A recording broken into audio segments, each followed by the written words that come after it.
So, good evening, good evening, good evening, good afternoon, wherever you are. This is the preview for Southampton. I'll get into my starting 11 in a minute. Do make sure you do smash the likes up. That would be much appreciated. As you can see, I'm in different surroundings right now. We've got the swimming pool outside. We've got loads of people here. It's wifey's birthday, so she's loving life. She's looking like a lobster right now because she's a little bit sunburned. She's on the tipsy train as well. So yeah, but I'm still going to be doing a watch along at 6 o'clock tonight for the Manchester United Sheffield United game. So listen, make sure you come and join in for that one. I will be doing that. I'll be going live about 10 to 6. As soon as I finish this, I will be setting up the stream for that. Apologies if you wanted to watch me on Facebook. That ship sailed because I'm late again. I've got to stop being late, man. My timekeeping's an absolute disgrace. But we do have a game at the weekend tomorrow. It feels like the weekend. Every day feels like Groundhog Day right now, doesn't it? It's like it's actually the weekend every day. But we do have a game tomorrow, and we are going to Southampton, which is a place that we don't necessarily do very well at. Danny Ings is in fine form, so no doubt we'll turn him into a prime Leo Messi tomorrow. Squadron Mustafi do Squadron Mustafi type things, and we'll end up getting piped again. So yeah, it's a bit of a crazy one. And listen, I'll be honest with you, I do enjoy watching football. I don't really enjoy watching Arsenal much anymore, if I'm honest. It's just painful. Every single week we know what's going to happen. We've seen the same story time and time again. And listen, I just look at it and think like, you know, we've got so many injuries now. Martinelli's now out. By the way, does anyone know who actually injured Martinelli? I guarantee you now, I'd have a fiver on it that it's David Luiz that injured Martinelli in training. I'll stick a fiver on it. I see that on Arsenal's website. I did a video about it earlier about the players that we signed up to new deals. Let me adjust that camera a little bit. There we go. To players that we signed up to new deals. Fraud Edu. Sitting there saying that me and Mikel Arteta came up with a plan, a long-term strategic plan going forward, and these 4 players that we've signed up are part of that plan. What I want to know is how is David Luiz part of that process?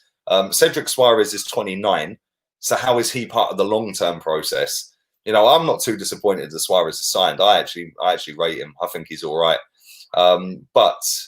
But we are the banter club, and we're going to a team that banter us every time we play against them away. Danny Ings, we always turn him into a top draw player, don't we? We do it every season.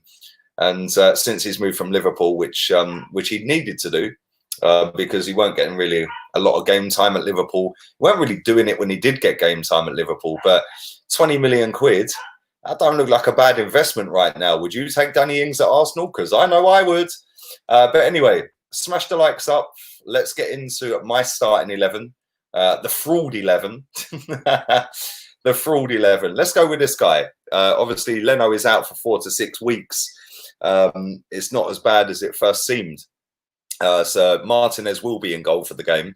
And like I said, Leno is only out for 4 to 6 weeks. So the meltdown, all of the hate that Malpai has got, was kind of really unwarranted in the first place. So I don't think he did anything wrong. But listen, I actually think this guy's not a bad goalkeeper, and he's going to have to step up to the plate and prove that now. Left back, there's only one left back at this football club, and that's this guy, Kieran Tierney, wifey. He is my left back, and he is starting this game for me all day long. I'm starting him. Let's go with right back. You know, I ain't putting Zoolander in. It's all about Maitland-Niles for me. Cedric's still not quite ready, but Maitland-Niles for me is levels above Bellerin. So I'll be putting him in. Into centre mid, Squadron Mustafi, our best centre back this season. I don't actually think he was that bad the other day against Brighton. I don't think Rob Holding was either. Some people have sat there and said that Holding could have done better for the second goal, etc., etc. I disagree. I think it was just a great move, and it's very hard to defend when you pull it off that quickly and that good. and execute it the way they did. So so that's my centre-back pairing. I'm going to go with Rob Holding next to him. I actually thought he'd done all right the other day. He couldn't really stop the goal, the first goal. The second goal, people were saying that he sucked in a little bit. And I don't know, man. Come on, seriously. If you're blaming the centre-back for that, he still had a lot of work to do after that. He still had to go past and pop it off to Malpai. Malpai then has to go round Mustafi. He then has to have the composure in stoppage time to finish the goal. That was a very good goal. Don't get it twisted. That was a decent finish. So I'm not blaming either of them. I do think Mustafi's done all right this season. I've said it all season. And yeah, that's my back four. Into midfield, this little joker has escaped an FA ban. And the reason he escaped an FA ban for choking Malpai is because apparently VAR reviewed it and didn't think it was a red. Yeah. So when all of you lot sit there and tell me, oh, but VAR costs us points, VAR this, VAR that, make sure you've all made a mental note of that one, yeah? Because he should have had a red card and he should have been banned for at least 3 games. It was out of order what he done. I do like the kid. I do love his passion. I do like the fight that he has and the fact that he always wants the ball. But at the same time, he needs to sort himself out a little bit, I think. Next to him, I'm going with Danny Ceballos. He signed the contract until the end of the season now. I thought he was shocking at the weekend. And let's just hope that he ups his game. I don't want to see Granit Xhaka in that starting 11. So that's my pairing in midfield. On to the left-hand side. Bukayo Saka. I don't want to see him at number 10. I don't want to see him at central mid. I don't want to see him on the right wing. This kid has done his best work when he has played and utilised down the left-hand side. So I know we'll have lockdown and then we'll play him on the right wing. What a fucking genius. Then what we'll do is the next game, we'll then not play him on the left. We won't bother playing him on the right. Why would you do that? That'd just be stupid. So I'll tell you what we'll do. We'll play him in central mid. No, play him left-hand side. That is where this kid does his dangerous stuff, man. It really ain't hard. On to the next one. Nicolas Pepe. Presence blood and all that one. Scored an absolute banger at the weekend. That was trademark textbook Pepe. And I thought he was absolutely crap for most of that game. But there is the exact reason why you keep the geezer on the pitch. Because he can pull a worldy moment out the bag just like that. And for that reason, he starts again. No doubt he'll be benched because that's what we do at this football club. Now, I've had to toy and sit there and think about who I put at number 10. I've had to think of so many different scenarios of how I put people at number 10. So I'm actually going to go with Reece Nelson at number 10. And that goes against everything that I've said about this kid because I don't actually rate him. I don't think he's that good. The dog's having a fit on the floor. It's just jumped in the swimming pool and now it's having a mare. But I would put Reece Nelson at number 10 for this game. I don't want to see him on the right wing. I don't really want to see him in the starting 11, if I'm being completely honest. But I don't want Ozil in that team. It's an away game. For me, nah. I don't want to see Ozil start another football match. We haven't got anybody else. Martinelli's out. I don't want to see Lacazette play either. So for me, I'm going to have to swallow my pride and stick Reece Nelson in. Then up front, the main man, the big man, Obama what? One of them ones, big up troops. But I want to see him play up front. And I don't want to see him wasted on the wing. Yes, I know he scored most of his goals from the wing this season, but he has scored a hell of a lot of goals from in and around the penalty box, and that is exactly where I want to see him. Listen, Southampton have played very well recently, and they can be got at. They can. Yeah, listen, we're on paper light years ahead of Southampton, but the game ain't played on paper. The game is played on the football pitch, and on the football pitch, Ralph Hasenhüttl got slapped 9-0 by Leicester, kept his job, has turned it around to the point where they're literally on our tails. They're right behind us. So for me, this is a tough game. This is a real tough game. And they've played some decent football recently. Since that 9-0 defeat, they have come back and they have actually played some really good football.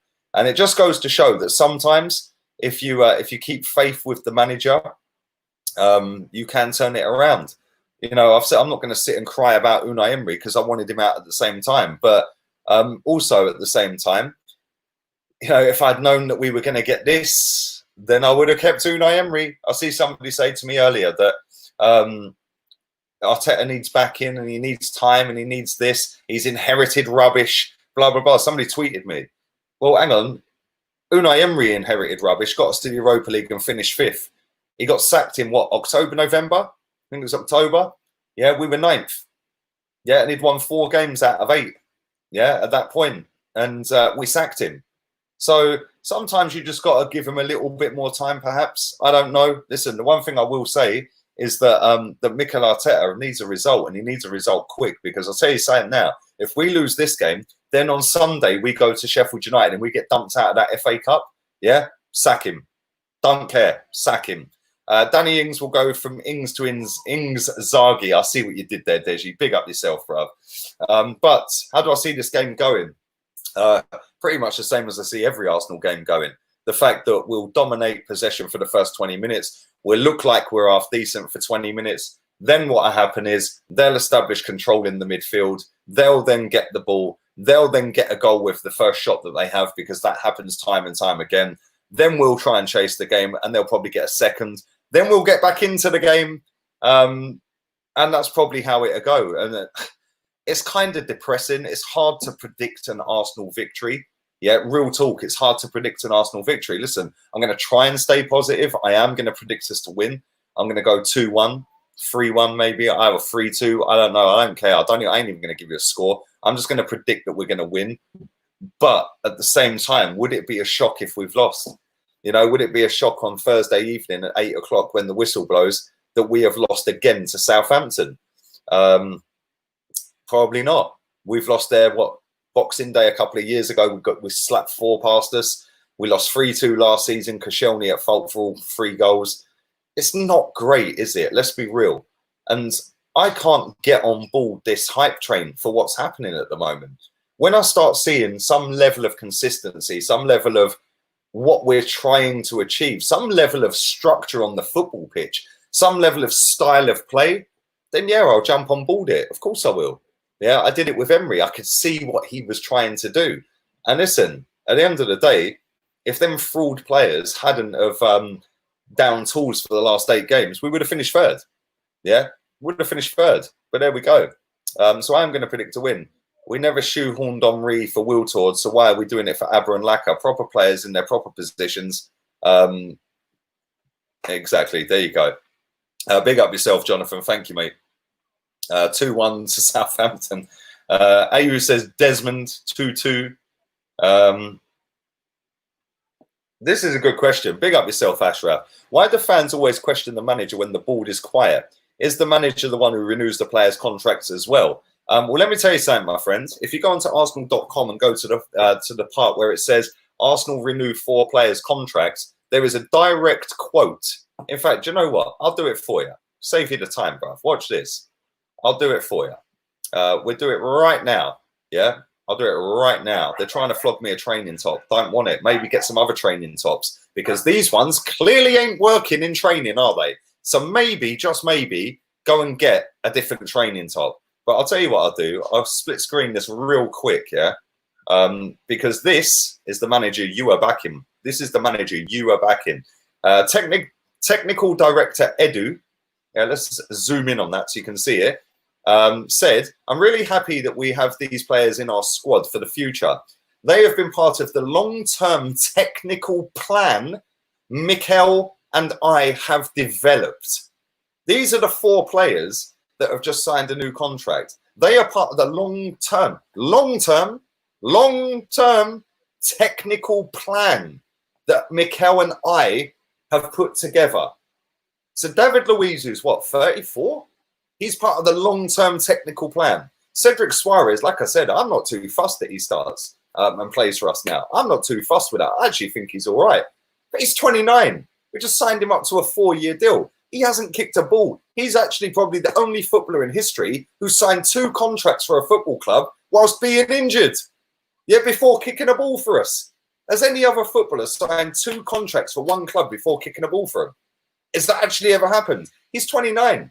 He's part of the long-term future of this football club. The technical That's, oh my God, it don't even bear thinking about. Seriously, it is just a madness. Yeah, these are people that you are telling me. You guys tell me this, not all of you, but some of you guys in my chat. Back the process. Don Edu, yeah, Don Raul, yeah, Don Arteta.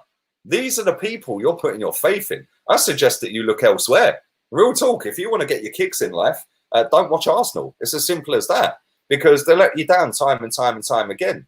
And the fact and reality is, I've seen this story a million times. People go, you got to give him time. Why?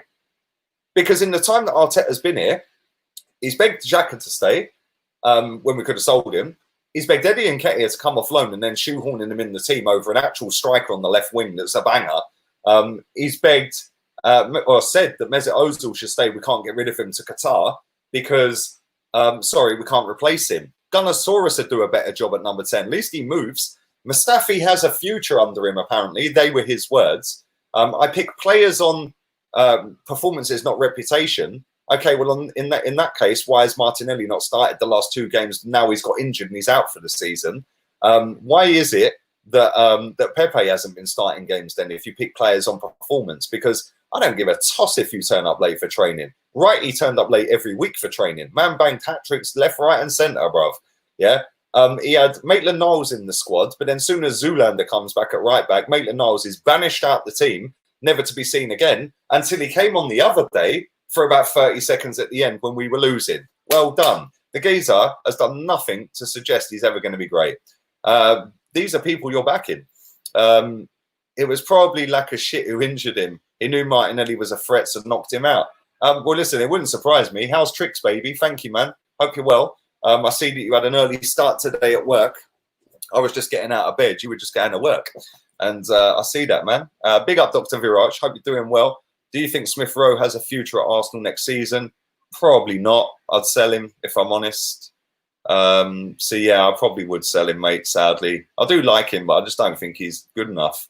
But this is the thing. People blindly back a process just because they want it to work out. Yeah? I've been there, done it, won the T-shirt multiple times. Yeah? Fuck backing anything I don't believe in, and fuck backing a process that will fail because we've got absolute clowns running the process. Edu, oh, but he signed Martinelli. Just because he's Brazilian doesn't mean he signed Martinelli, because reality check, for the record, it was Francis Cagiao who actually signed Martinelli, who also signed Fabregas and many other decent players along the way. All this guy has done is sign up a load of loanees to a new contract, yeah, and probably nicked £1 million in the process. And then said, me and Mikel have sat down and had this great tactical long-term process plan, and it involves David Luiz. I'm sorry, if you guys can support that, good luck to you. You're a better person than I am. I ain't supporting that, yeah, because I demand better, and I want better, and I expect better, yeah. And if this club want to be a mid-table team, then cool, charge mid-table prices. Afternoon, Jack. You should always back your team, your manager, and the club. Okay, let me ask you a question, mate. If you've got a missus and she's going out and getting pissed up every night, and she's coming back and slapping you about, making you upset, she's on the phone to her mates all night, so you don't, like, when you're sat on the sofa, it's your time, and she's sat on the phone to your mates all the time, to her mates all the time, and you're saying, babe, just give me something to boost me, give me something to make me happy. But all she's doing is pissing you off every week and making you upset. Yeah, what do you do, bruv? Do you demand better? Or do you just go, oh, I'll back her because she's my bird? No, you kick her to the fucking curb, mate, and demand better. Yeah, sorry, that's how it is. So if that's what your bird's doing, bruv, get rid. Get rid. And on that note, people, I am going to wrap this stream up because we've got about 20 people in this garden. We're all social distancing, by the way. And we got a lovely swimming pool out here as well. It's really nice. We're on the Nelson Mandelas. I will be doing a watch along for Manchester United, Sheffield United. So make sure you come and, well, I say I will be doing it. If I don't load the video up in the next hour and a half, I won't be doing it. So as it stands, I'm doing it. No, I will be doing it. I will be doing it. But listen, you're the only Arsenal fan who's not deluded. Real one. This is the problem, mate. Yeah, there's a lot of people on social media that just want to fit in. Yeah, I see people saying you're only saying this about Arteta because you want likes and clicks. And listen, I get likes and clicks regardless, mate. I could take a shit and film it, and I would still get more views than half of these people on Arsenal YouTube. Yeah, so let's not have it twisted. Yeah, I will say what I want. I'll say what I believe, and I will say what I feel. I've supported this club through absolute bollocks over 38 years. Also through absolute genius times. If people don't like what I say, don't watch it. But guess what? They all watch it because they all want their little soundbite. They all want their little screenshot. That's why they follow my account. They all want to chat absolute bollocks about me. I don't care because all you're fucking doing is promoting my channel. So keep hating on me, man. Especially people with like 200, 300, 400k followers and shit, man. Keep hating. Yeah, all you're doing is building my channel for me. So thanks very much. Why don't you build your own? Like, do you know what I'm saying? Here we go. I'm going to end on a positive. 4-0 Arsenal. Pepe in all 4. There you go. Big up yourselves. Have a wonderful evening. And I will get myself out of here. I will be back again for the Man United watch along a little bit later on this evening. So make sure you come and join in, which will be nice. And laters, peeps.